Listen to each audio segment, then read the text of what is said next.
السلام عليكم. سلام يا هلا. مساك الله بالخير يا ابو علي. وانت بالخير يا مرحبا. نبغى السالفه ونبي قصيده كلها.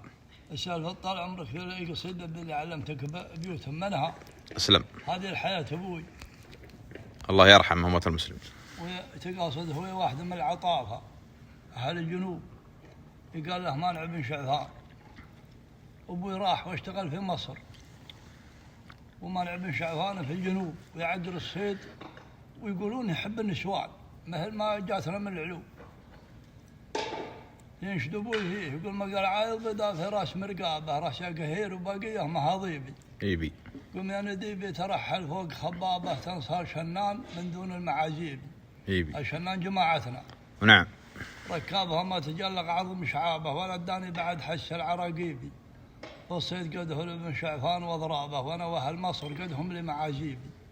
صيد يحبه وصيد يجز مرقابه بمشوك به شعر حشر اللواليبي. ايبي. جات قصيدة العاطفي العطيفي ان العطافة اخذهم بالعطاء.